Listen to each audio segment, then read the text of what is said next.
Hello friends, welcome to my YouTube channel A to Z info.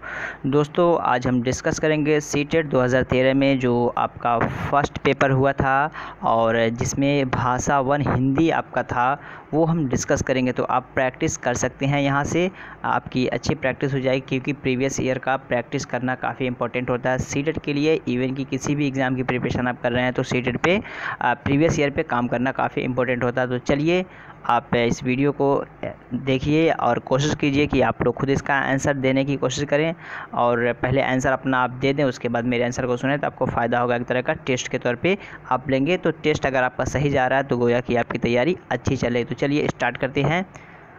आप लोग दोस्तों को शेयर कर दीजिए ताकि वो लोग भी देख लें।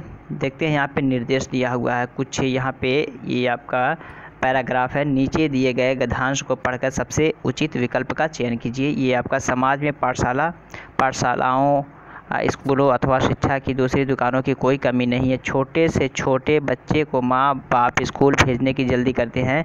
2-2.5 साल के बच्चे को भी स्कूल में बिठाकर आ जाने का आग्रह भी हर घर में बना हुआ है। ये पैसेज है। पैसेज अगर आप ध्यान से पढ़ेंगे तो आपको क्वेश्चन जो है यहीं से मिल जाएगा, आपको दिमाग लगाने की ज़रूरत नहीं है। इसके विपरीत हर घर की दूसरी सच्चाई ये भी है कि कोई भी माँ बाप बालकों के बारे में, बालकों की सही शिक्षा के बारे में और साथ ही सच्चा और अच्छा माता पिता अथवा अभिभावक होने का शिक्षण कहीं से भी प्राप्त नहीं करता। माता पिता बनने से पहले किसी नौजवान जोड़े को यह नहीं सिखाया जाता है कि माँ बाप बनने का अर्थ क्या है। इससे पहले किसी भी जोड़े को यह भी नहीं सिखाया जाता है कि अच्छे और सच्चे दाम्पत्य की शुरुआत कैसे होनी चाहिए। पति पत्नी होने का अर्थ क्या है, ये भी कोई नहीं बताता। परिणाम साफ है कि जीवन शुरू होने से पहले ही घर टूटने बिखरने लगते हैं। घर बसाने की शाला ना आज तक कहीं खुली है और ना खुलती दिखती है। समाज और सत्ता दोनों या तो इस संकट के प्रति सजग नहीं है या फिर इसे अनदेखा कर रहे हैं। अब चलिए हम क्वेश्चंस पढ़ते हैं। अगर आप इसको सही से देख लिए हैं तो अब क्वेश्चंस आपको आसानी से समझ में आ जाएंगी।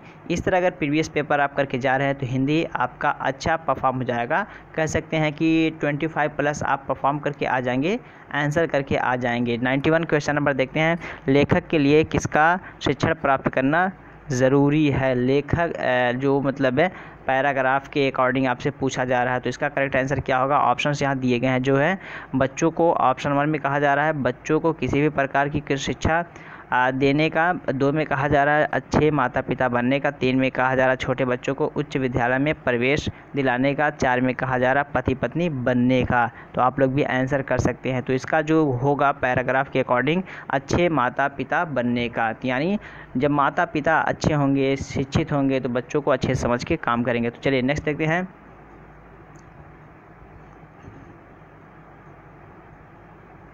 92 नंबर। माता पिता को बच्चे की सही शिक्षा के बारे में जानना क्यों ज़रूरी है। ऑप्शंस यहाँ पे हैं ताकि बच्चों को उच्च डिग्रियाँ प्राप्त करवाई जा सके। 2 में कहा जा रहा है ताकि बच्चे स्वयं प्रवेश लेने योग्य बन सके। 3 में जिससे बेहतर समाज का निर्माण किया जा सके। 4 में बच्चों को ज्ञानवान बनाया जा सके। तो क्या करेक्ट होगा 92 का, जिससे बेहतर समाज का निर्माण किया जा सके। ये बिल्कुल इसका करेक्ट आंसर हो जाएगा। 93 नंबर देखते हैं। समाज और सत्ता किसके प्रति सजग नहीं है। समाज और सत्ता किसके प्रति सजग नहीं है। ऑप्शंस यहाँ पे है ज्ञानवान समाज वो ना बन पाने के घोर संकट के प्रति। 2 में कहा जा रहा है घर बसाने की शिक्षा देने वाली शाला खोलने के प्रति।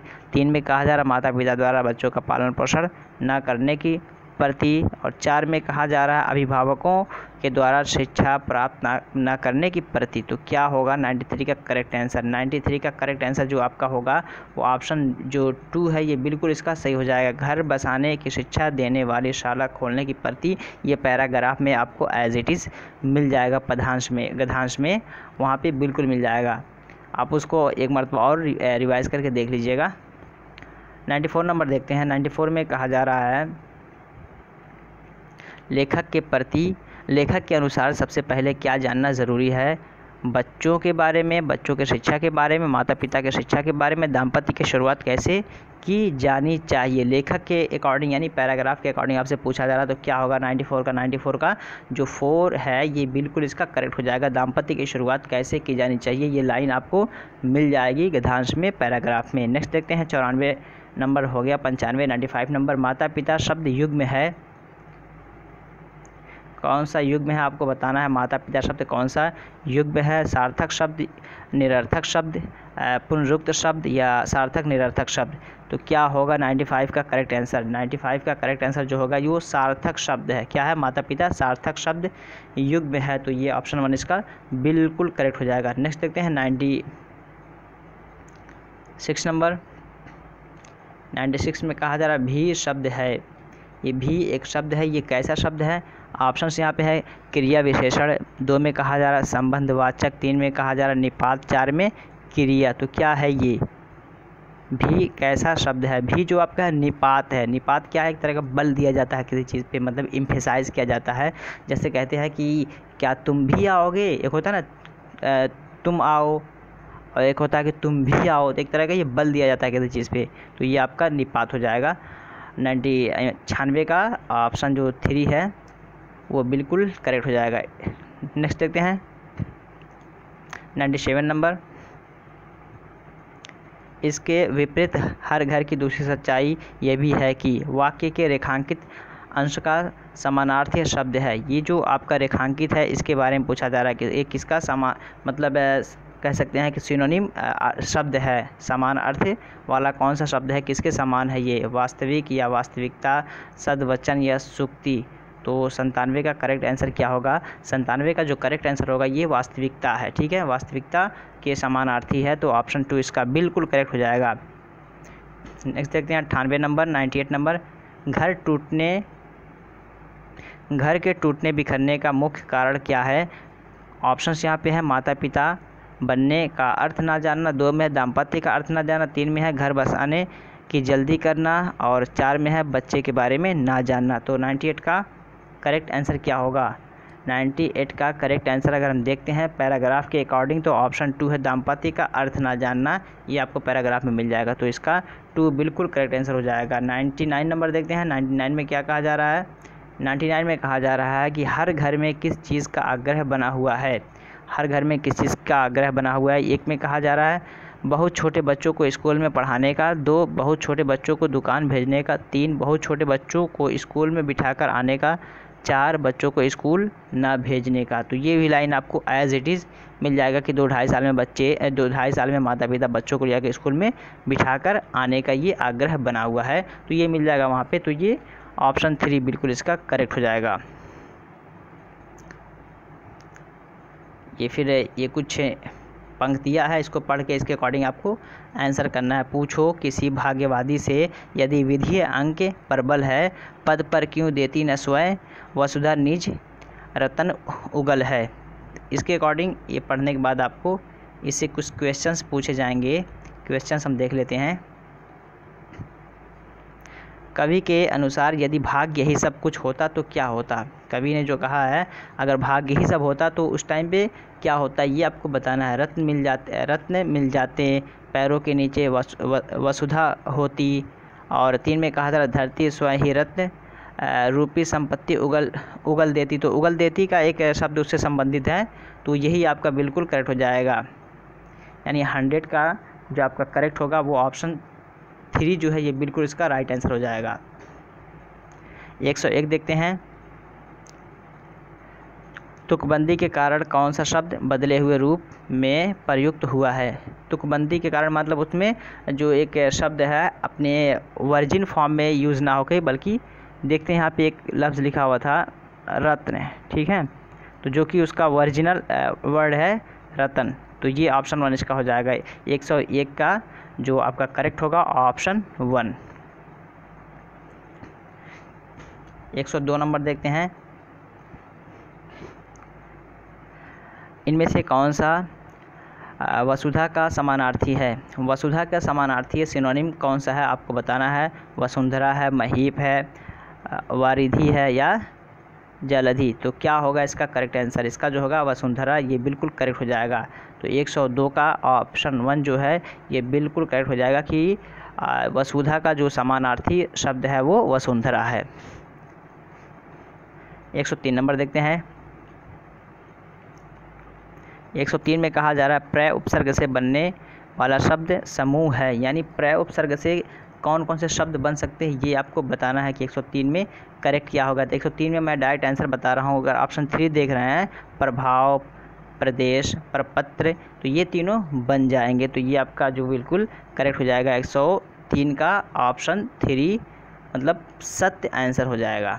104 नंबर देखते हैं। कवि ने किसकी महिमा का खंडन किया है? कवि ने जो उसमें अभी हम पंक्तियाँ पढ़े हैं उसमें किसकी महिमा का खंडन किया है? विधि के विधान का, 2 में भाग्यवाद का, 3 में वसुधा का, 4 में रत्नों का। तो किसका किया है? 104 का करेक्ट आंसर क्या होगा? 104 का करेक्ट आंसर आप देखेंगे तो भाग्यवाद का उसमें मेंशन है, तो ये भाग्यवाद का जो है बिल्कुल इसका करेक्ट आंसर हो जाएगा। 104 का ऑप्शन 2 एकदम सही आंसर है। नेक्स्ट देखते हैं 105 नंबर। 105 में क्या कहा जा रहा है? 105 में कहा जा रहा है विधि अंग से तात्पर्य है। विधि अंग से तात्पर्य है वो क्या है? न्याय अंग, विधाता लिखा होना, भाग्य का लिखा होना, न्यायवादी। तो क्या है विधि अंग से क्या तात्पर्य है? 105 में क्या करेक्ट होगा? तो ऑप्शन देखेंगे भाग्य का लिखा होना, ये बिल्कुल इसका करेक्ट आंसर हो जाएगा। 106 नंबर देखते हैं। अब यहाँ से दोस्तों मैं बताना चाहूँगा कि आपका जो लैंग्वेज का भी पेपर होता है दो पार्ट में उसको डिवाइड किया जाता है। एक तो वो कह सकते हैं कि एक कंटेंट से रिलेटेड होता है और एक होता है पेडागोजी का। तो ये हमारा कंटेंट से रिलेटेड 15 क्वेश्चन जो थे हो गए और ये हमारा जो है 15 पेडागोजी के क्वेश्चंस होंगे। तो पेडागोजी का आप देखते हैं, हर घर की भाषा और विद्यालय में पढ़ाई जाने वाली भाषा सदैव समान होती है, समान हो सकती है, सदैव अलग होती है, सदैव टकराहट से गुजरती है। तो इसका जो करेक्ट होगा 106 का जो करेक्ट होगा वो समान हो सकती है, बिल्कुल इसका करेक्ट आंसर हो जाएगा। 107 नंबर देखते हैं। प्राथमिक स्तर पर हिंदी भाषा शिक्षण के लिए सबसे अधिक महत्वपूर्ण है। तो क्या कौन सा आंसर करेक्ट होगा इसका? पाठ्य पुस्तक है, उच्च स्तरीय तकनीकी यंत्र है, व्याकरणिक नियमों का स्मरण है, या फिर भाषा प्रयोग के अवसर। तो क्या होगा करेक्ट आंसर 107 का? 107 का करेक्ट आंसर बिल्कुल जो होगा एक तरह का भाषा प्रयोग के अवसर। बच्चों को, विद्यार्थियों को भाषा प्रयोग करने के अवसर ज़्यादा से ज़्यादा उनको प्रोवाइड कराया जाए ताकि वो भाषा शिक्षण में वो मतलब अच्छा परफॉर्म कर सके। तो ऑप्शन 4 जो है 107 का बिल्कुल 107 का 4 जो सही आंसर हो जाएगा। 8 नंबर देखते हैं। हिंदी प्रयोग के विविध रूपों को जानने के लिए सर्वाधिक उपयोगी साधन हो सकती है। हिंदी प्रयोग के विविध रूपों को जानने के लिए सर्वाधिक उपयोगी साधन हो सकता है। तो क्या क्या हो सकते हैं? आपके ऑप्शंस यहाँ पे दिए गए हैं। शिक्षण की विधियों का संपूर्ण ज्ञान, सुंदर ढंग से छपी पुस्तक, उच्च स्तरीय लेखन सामग्री, बाल साहित्य, विविध उपयोग। तो क्या होगा इसका करेक्ट आंसर? 108 का करेक्ट आंसर क्या होगा? हिंदी प्रयोग के विधि रूपों को जानने के लिए सर्वाधिक उपयोगी साधन हो सकता है। तो बाल साहित्य का विविध उपयोग, ठीक है, तो ये बिल्कुल इसका करेक्ट हो जाएगा। 108 का ऑप्शन 4 जो है वो बिल्कुल करेक्ट हो जाएगा। 109 नंबर देखते हैं। 109 में कहा जा रहा है कक्षा 1 और 2 के बच्चों के लिए आप किस तरह की कहानी का चयन करेंगे जिसमें बहुत सारे पत्र हों, जिसमें 2 ही पत्र हों। 3 में कहा जा रहा है जिसके शब्द, वाक्यों और घटनाओं के वर्णन की शैली चित्रात्मक हो, या फिर जो बहुत छोटी हो। तो इसमें जो करेक्ट होगा जो आपका हो जाएगा, ये एक इफ़ेक्टिव तरीका है, एक तरह का प्रभावित तरीका इसको माना जाता है। तो ऑप्शन 3 बिल्कुल इसका करेक्ट हो जाएगा क्वेश्चन नंबर 109 का। 110 नंबर देखते हैं। क्वेश्चन नंबर 110 में कहा जा रहा है प्राथमिक स्तर पर भाषा शिक्षण की प्राथमिकता होनी चाहिए। प्राथमिक स्तर पे भाषा शिक्षण की क्या प्राथमिकता होना चाहिए? आपके ऑप्शंस यहाँ पे जो दिए गए हैं उसके अकॉर्डिंग अगर देखेंगे तो ऑप्शन 2 जो है ये बिल्कुल उसका करेक्ट हो जाएगा। बच्चों की रचनात्मकता और मौलिकता को पोषित करना, ये होना चाहिए मेन मकसद। अगर इधर देखेंगे आप वन में तो कविता और कहानी के द्वारा केवल सरल कौशल का विकास, जहाँ कहीं भी केवल का शब्द आए वो ऑटोमेटिक आपका निकल जाएगा। ऑप्शन 3 देखते हैं, बच्चों की चित्रांकन क्षमता का विकास करना। तो इसमें एक ही एस्पेक्ट पाया जा रहा है, जिसकी वजह से ऑप्शन ये आपका जो बहुत ज़्यादा इफ़ेक्टिव है, प्रभावित आपका मेथडोलॉजी है, ऑप्शन 2 एक सही होगा।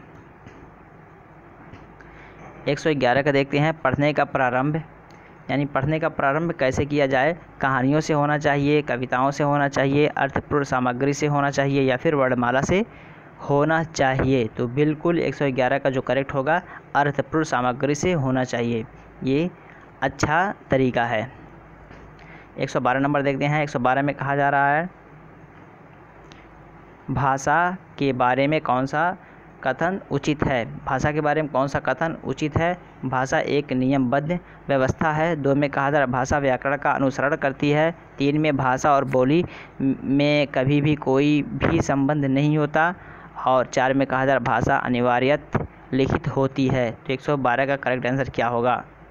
112 का करेक्ट आंसर अगर आप देखेंगे, भाषा के बारे में कौन सा कथन उचित है, तो भाषा एक नियमबद्ध व्यवस्था है। तो ये बिल्कुल ऑप्शन 1 जो है बिल्कुल इसका करेक्ट आंसर हो जाएगा। नेक्स्ट देखते हैं 113 नंबर। 113 में कहा जा रहा है, प्राथमिक कक्षाओं में रोल प्ले यानी भूमिका निर्वाह का उद्देश्य होना चाहिए। ये रोल प्ले जो होता है प्राथमिक कक्षाओं में, उसका मेन उद्देश्य क्या होना चाहिए ये बताना। एक पद्धति के रूप में इसका प्रयोग करना चाहिए। विभिन्न संदर्भों में भाषा प्रयोग के अवसर प्रदान करना चाहिए। बच्चों को अनुशासित रखना या बच्चों को अभिनय सिखाना। तो क्या होगा 113 का करेक्ट आंसर। 113 का करेक्ट आंसर जो होगा, विभिन्न संदर्भों में भाषा प्रयोग के अवसर प्रदान करना। तो ऑप्शन 2 इसका बिल्कुल करेक्ट हो जाएगा। 114 देखते हैं, भाषा हमारे परिवेश में बिखरी मिलती है, यह कथन किस पर लागू नहीं होता। भाषा हमारे परिवेश में बिखरी मिलती है, किस पर लागू नहीं होता। अखबार, विज्ञापन, साइन बोर्ड या भाषा प्रयोगशाला। तो ये अखबार जो होता है इसमें लिखने का जो तरीका होता है एक तरह का पैटर्नाइज्ड होता है। विज्ञापन में भी अच्छे से लिखा जाता है, साइन बोर्ड में भी। लेकिन प्रयोगशाला जो भाषा प्रयोगशाला होता है, यहाँ पे बिखरी हुई आपकी जो भाषा मिलती है। तो ऑप्शन यहाँ पे 4 बिल्कुल ये करेक्ट हो जाएगा। 115 नंबर देखते हैं,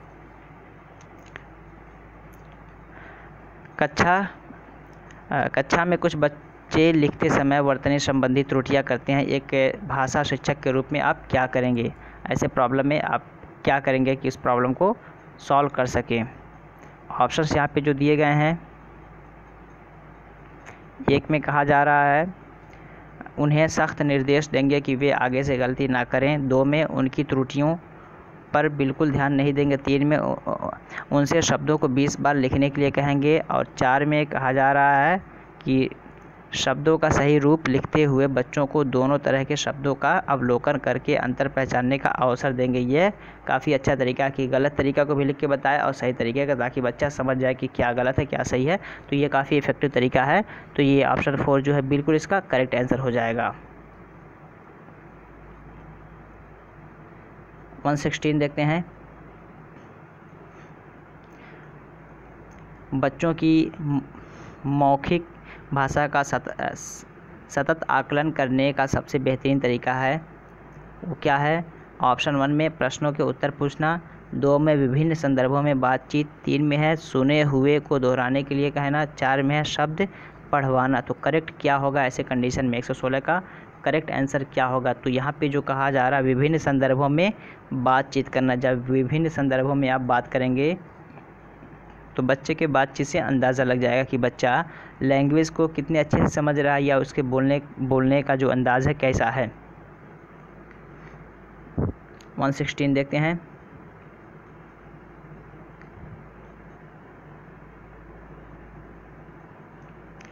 भाषा में सतत और व्यापक आकलन का उद्देश्य है।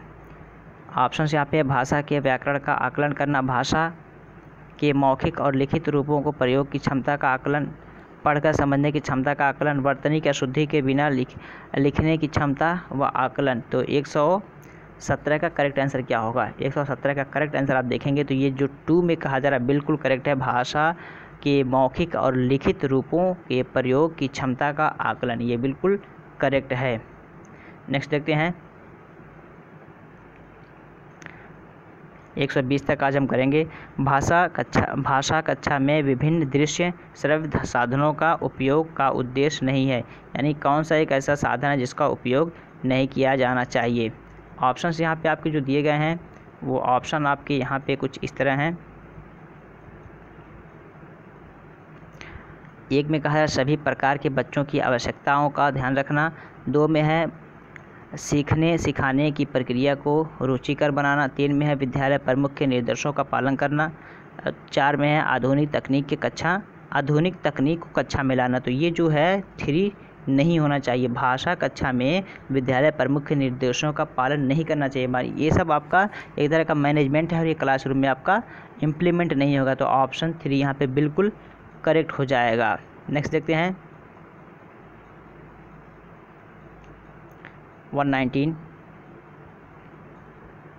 इसके बाद लास्ट सेकंड है ये, पाठ्य पुस्तक की भाषा कैसी होनी चाहिए। ऑप्शन 1 में तत्सम प्रधान होनी चाहिए, तद्भव प्रधान होनी चाहिए, अधिक कठिन शब्दों से युक्त होनी चाहिए, या फिर 4 में कहा जा रहा बच्चों की घर व समुदाय की भाषा से मिलती जुलती होनी चाहिए। तो ऑप्शन 4 ये बिल्कुल इसका करेक्ट हो जाएगा कि सोसाइटी कम्युनिटीज़ से जो भाषा बोली जा रही है क्लास में उससे मिलती जुलती हो, ताकि बच्चा आसानी से समझ जाए। तो दोस्तों अगर चैनल पे पहली बार आप आए हैं और वीडियो अच्छा लग रहा है, सीटेट की आप प्रिपरेशन करना चाहते हैं तो वीडियो को लाइक कीजिए, दोस्तों को शेयर कीजिए, वीडियो को सब्सक्राइब करके बेल आइकॉन ज़रूर दबा दें। और सीटेट से रिलेटेड बहुत सारे कंटेंट्स पड़े हुए हैं, आपको डिस्प्ले पे दिख रहा होगा, तो वहाँ विज़िट करके, स्पेशली अगर उर्दू आप लैंग्वेज रखे हैं तो आप अच्छा प्लेटफॉर्म है ये, यहाँ से आप तैयारी कर सकते हैं। तो ज़रूर वीडियो को सब्सक्राइब करके दोस्तों को शेयर कीजिए ताकि आपकी तैयारी यहाँ से अच्छी हो सके। चलिए लास्ट क्वेश्चन देखते हैं आज का, 120 नंबर। प्राथमिक स्तर पर भाषा सिखाने से तात्पर्य है। प्राथमिक स्तर पर भाषा सिखाने से तात्पर्य है क्या है? भाषा का व्याकरण सिखाना, 2 में उच्च स्तरीय साहित्य पढ़ाना, भाषा का प्रयोग सिखाना, या भाषा वैज्ञानिक तथ्य स्पष्ट करना। तो क्या होगा 120 का करेक्ट आंसर?